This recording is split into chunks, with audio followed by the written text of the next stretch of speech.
போதெல்லாம் வரமாட்டான். அப்புறம் வந்து அதை செஞ்சு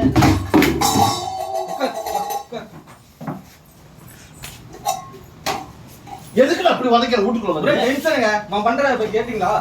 மறந்த குடிச்சிருக்கியா? மறந்து குடிச்சிட்டானா? கேளுங்க அவனே எதுக்கு குடிச்சாரு. இவன் மறந்து குடிச்சு சரி இங்கே கூட்டு வந்து ஆஸ்பத்திரி கூட்டு போய் தானே வயர்லாம் கழுவியாச்சுமா, கழுவி தான் கூட்டி வந்திருக்கேன். ஒன்றும் பிரச்சனை இல்லையா? ஒன்றும் பிரச்சனை நல்லா தான் இருக்கான் டாக்டர் சொல்லிட்டாங்க. வா இந்த பக்கம் ஏன்டா அவன் மறந்து குடிச்சது ஹெல்மெட்டையும் இந்த சேரையும் போட்டு உடச்சா நாளைக்கு வருமா? எது குடிச்சாங்க அப்புறம் ஏன்டா உடைக்கிற அறுவை கட்டவனே எது குடிச்சா முதல்ல கேளுங்க. எதுக்கு குடிச்சாங்க அவனே தான் சொல்லணுமா? நீ சொல்ல மாட்டியா? என்னமா ஒரு புள்ள பேசுனேன் மறந்த குடிச்சிருக்கியா? பொம்பளை பிள்ளை பேசலன்னா பொம்பளை புள்ள பேசுனேன் மறந்த குடிச்சிருக்கான். எதுக்குடா குடிக்கிறான்? அவள் இல்லாட்டி இன்னொருத்தி கூட பேசிட்டு போறது. எதுக்கு போய் குடிக்கிறாங்க எல்லாம்? யாருமே பேசுறேன்னா குடிச்சிருக்கான். ஒரு புள்ள கூட அவகிட்ட பேசுனே குடிச்சிட்டான்.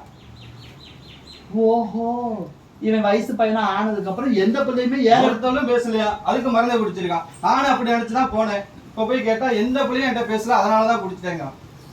யாருமே பேசலையா? யாருமே பேசலையா? அப்ப கரெக்டா தான் செஞ்சிருக்கான். அவனுக்கு போய் அவத்த கழுவுனீங்க.